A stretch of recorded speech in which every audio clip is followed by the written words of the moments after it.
I used to organize swing dance festivals. I did that for a number of years, together with running my dance school, teaching, um, doing choreographies and shows, and the last two festivals that I organized, I put a theme that I called "What We Dance Is Life."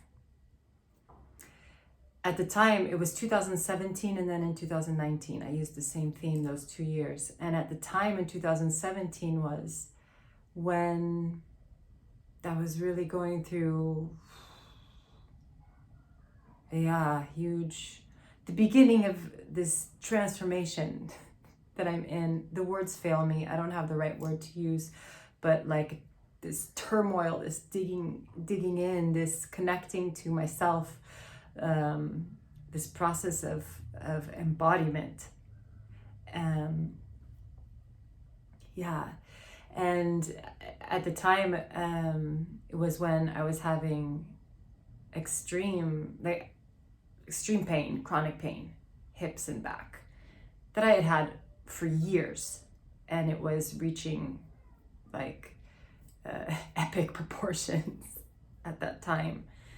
And I was practicing kuksul, Korean martial art, and eventually I had to stop practicing because of the hip pain. Anyway, and I was digging into in considering how I was going to organize what theme I would put in my swing dance festival that year. Going through all this stuff is, I'm kind of skipping over a lot of things, but this whirlwind I was in at the time, and I was starting to investigate things around jazz in terms of, what does jazz mean? Looking into the history of jazz, looking into the essence of what does jazz music tell us about life, and what does jazz dancing tell us about life. And, I was really getting inspired on things that I was reading and considering, and, starting to use in class.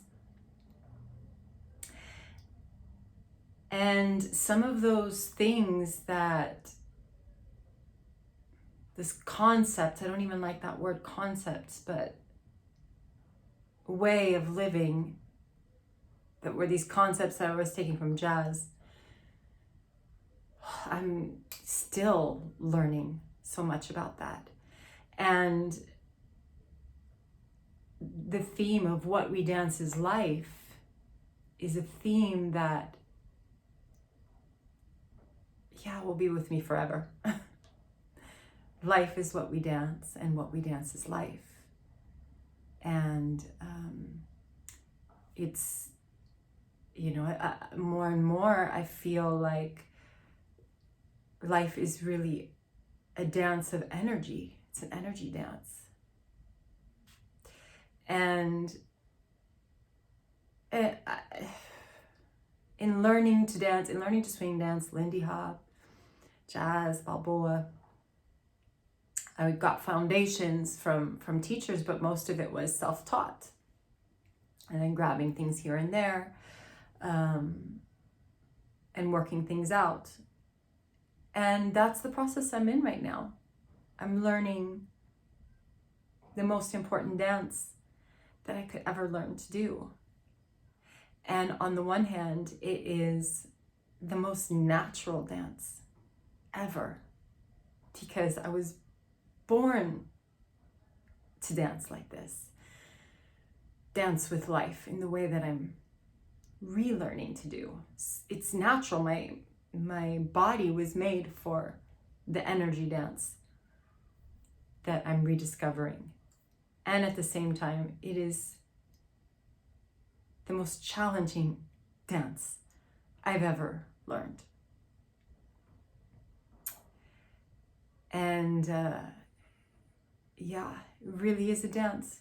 dancing with people, connecting, disconnecting, timing.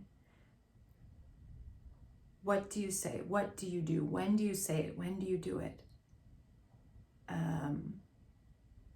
It's the silence that's in music, the stillness that's in dance. There's only a melody because you have silence between notes. There's only rhythm in the movement because there's stillness or pauses or breathing between moves. Timing. My conscious mind really has no notion of timing. And yet life is really all about timing. And it is a complete surrender process to the body, to trust the timing, to trust that my body is within the timing of life, because life includes this form. And in 2020, I began writing a book about the power of embodiment and my powerful embodiment,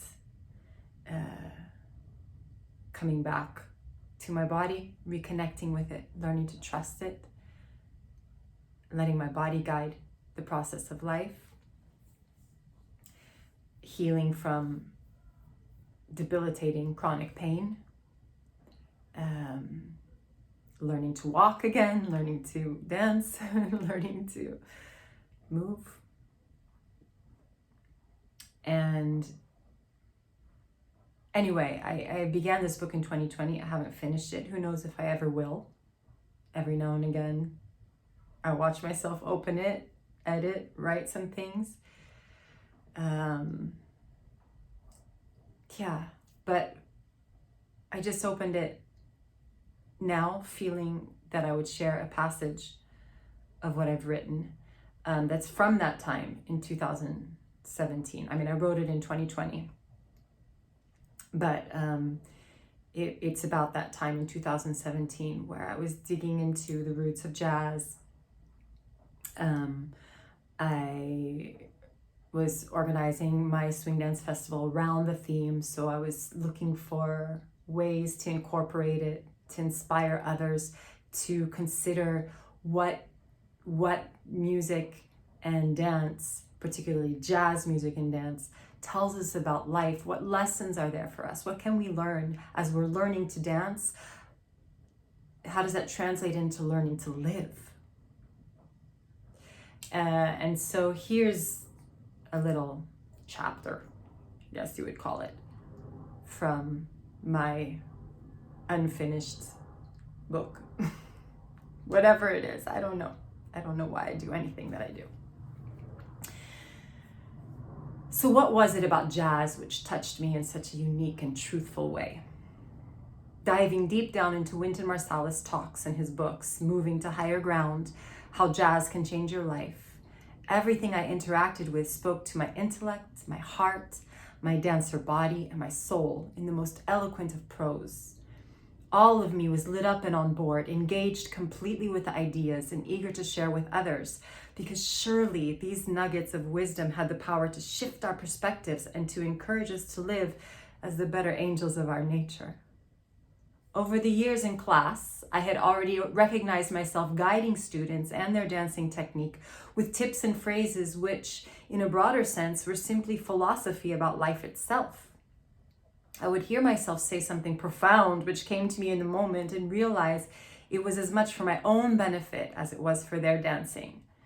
However, I had never gone as deeply into the analysis of life's truths found in jazz as I was now being exposed to, and my interest was definitely aroused. Through sound, jazz leads you to the core of yourself and says, express that. You are creative, whoever you are. Respect your own creativity and respect the creativity of other people, Wynton wrote. Permission to be, permission to express, permission to journey to my inner core. Jazz was renewing this beautiful invitation which it had always extended to me.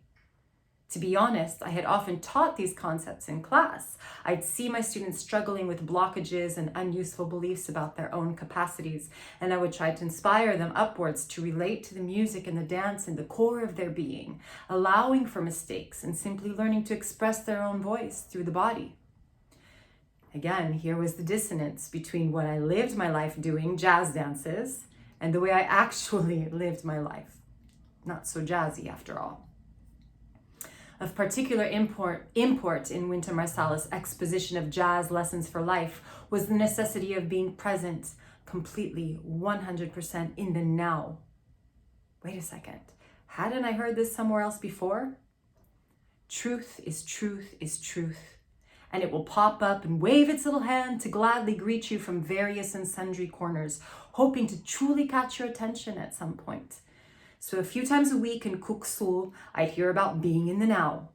Then I'd eat up the words of Marsalis, who told me jazz is about being in the now. Was there something the universe was trying to say? I read about timing in jazz, giving perspective of how to respond to life rather than force it. The focus didn't need to be on the actual challenges that came up in life to bump us around, but rather how we decided in the moment to respond to life's bumps. This echoed Mark Manson's words about useful beliefs regarding ourselves and situations. And the author Peter McWilliams had also told me that as well. Right perspective and the right timing. How we looked at things and how we moved in response at the right time in our own peculiar individual way. Wynton Marsalis wrote, "Jazz is the art of timing. It teaches you when to start, when to wait, when to step it up, and when to take your time. Time is the lifeblood of jazz. When you are in time, you know when to be quiet, when to assert yourself, and how to master the moment with an appropriate or unusually inventive response. To be in time requires you to make the subtlest kinds of adjustments and concessions to keep everyone in a groove." Somehow it seemed he was speaking the language of what was called faces: flexibility, adaptiveness, cohesion, energy, stability. Then I read something more, which sent a pang of longing through me, a longing to know this kind of gracious reality, this lightness of being. He said, "Science says the only constant is change, but to swing is to alter how we experience that change. The musician's relationship to time can be of ultimate assistance to you in adjusting to changes without losing your equilibrium, mastering moments of crisis with clear thinking, living in the moment and accepting reality instead of trying to force everyone to do things in your way, concentrating on a collective goal even when your conception of the collective doesn't dominate. Knowing how and when to expend your individual energy. Being in time also gives you the confidence to take chances. In jazz, time is your friend. And when you find your own swing, or the swing time in any group activity, actual time flies, yes, but it's flying to where you want to be. And when you get there, you realize the ride is the destination. That's the joy of swinging." There was such a stirring in my soul, a recognition of a truth of my nature, which had been ill-used, put aside, seemingly destroyed, but ever vital and desirous of waking up and being seen in the world. Flowers begin to grow when a plant has enough nutrients in the soil and water and sun to expend that energy. It takes a while to get there, but first seeds must be sown and take root. There was definite root taking, watering, and sunshining happening inside me.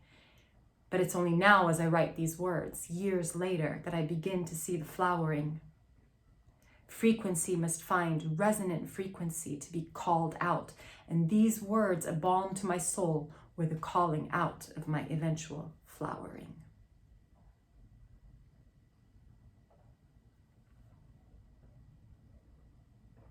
There's nothing I want to add to that right now. I'll leave it at that.